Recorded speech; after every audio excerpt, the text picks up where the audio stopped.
Hi and welcome to another episode of Apex Race. In this episode I would like to show you this very small and nimble car called the Fiat Cinquecento. So as always I will show you something from the outside, from the inside, and then we will take a little test drive with this little car. Have fun and enjoy!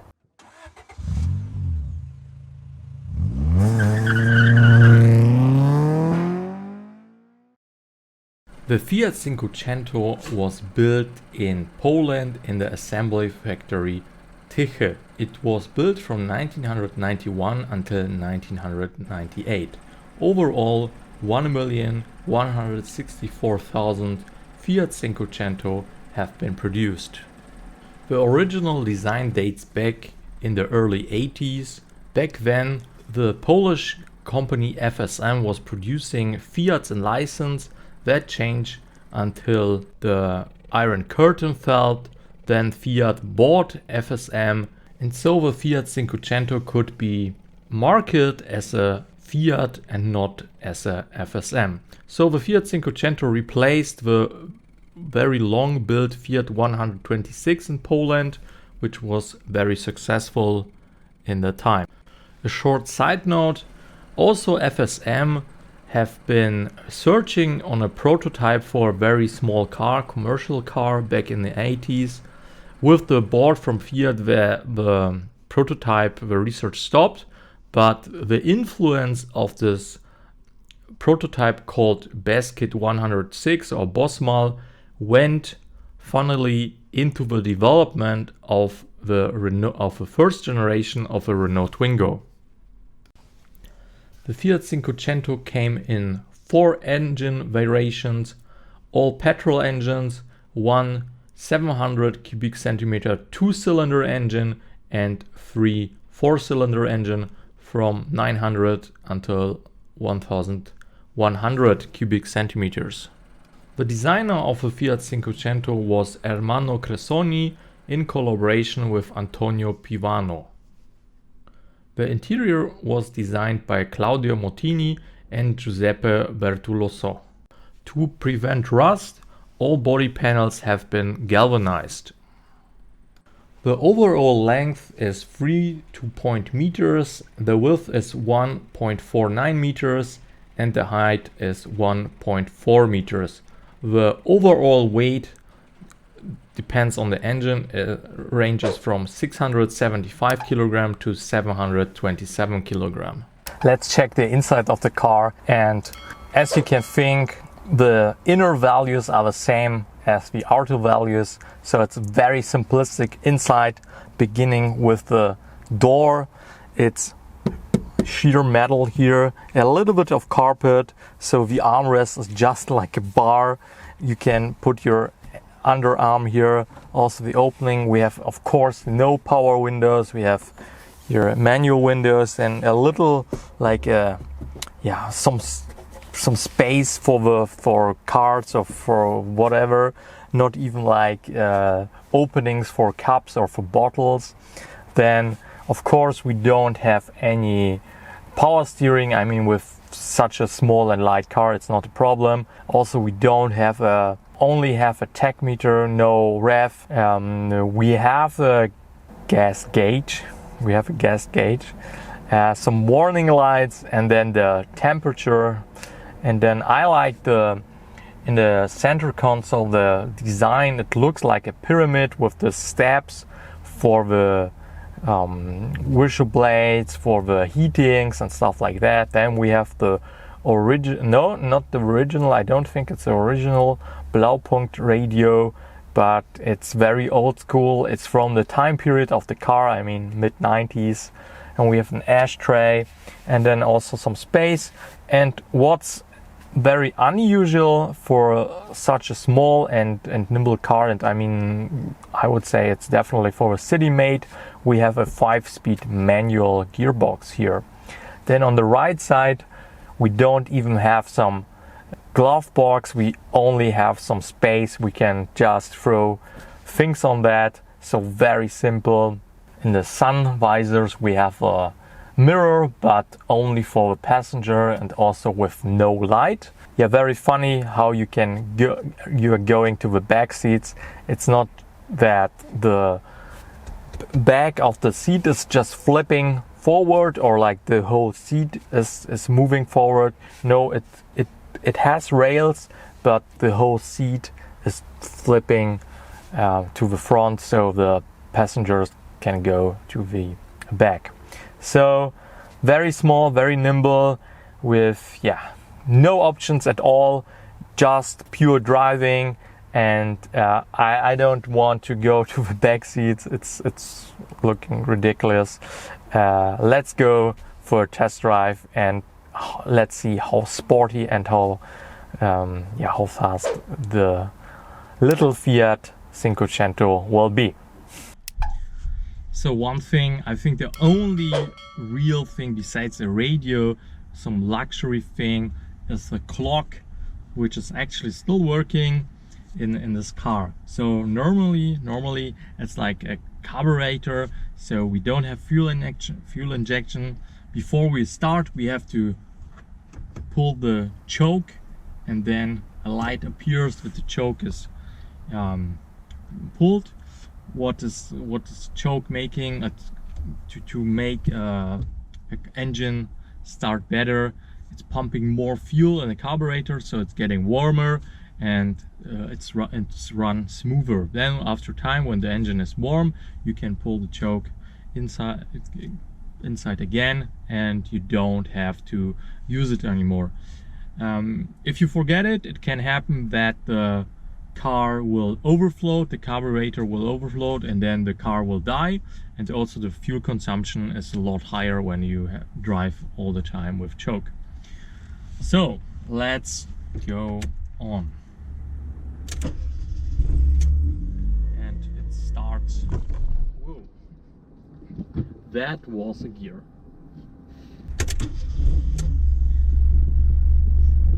We are in neutral. It starts immediately right away. You can already smell a little bit of fuel. It's normally put some safety on first gear, e-brake off, and then throttle. Yeah, very pure, I would say. I will close the window for some better sound. Yeah, no difference between window closed or not. So very pure driving.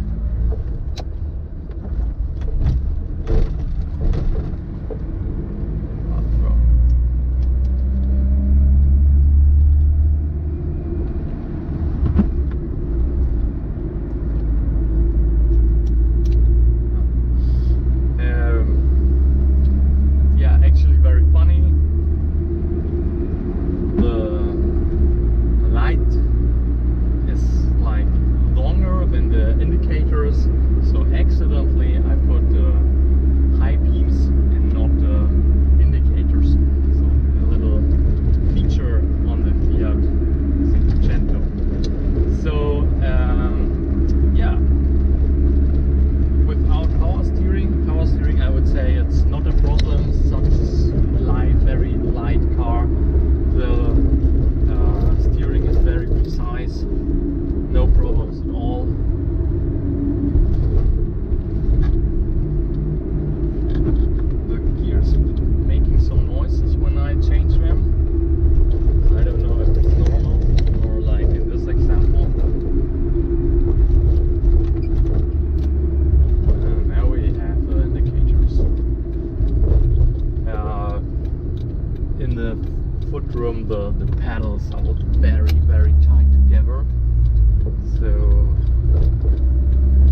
I tried to take the corner a little bit faster, and you have a quite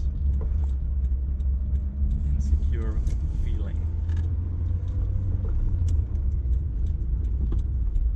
But I have to say, everything is working. Like, I mean, nothing is really broken besides the bag. We cannot open the bag. But besides that, I mean, it's quite okay. I mean, I was accelerating a little bit faster, and then I saw the gas signal turned on because I think it's swapping all the time. But I mean, hey, I can drive. I am 50. Didn't want to go where I wanted to go. So that was like a little test drive with the Fiat Cinquecento, small review, a little bit of like a presentation, a very small enjoyable car, and I think in nowadays like smarts are all over the place, and with this half automatic gearbox, which is a little bit annoying. I think if you prefer a purely manual gearbox and not afraid of carburetors, I think that this Fiat Cinquecento is a nice alternative for you. So I hope you enjoyed the video. If yes, then please give me a thumbs up, a like, and yeah, if you want to see more videos about other cars, then subscribe to the channel. And if you just want to watch a POV video of me driving the Fiat without any comments, then check out the info box where I will link a video in the POV mode of the Fiat Cinquecento. So thanks for watching.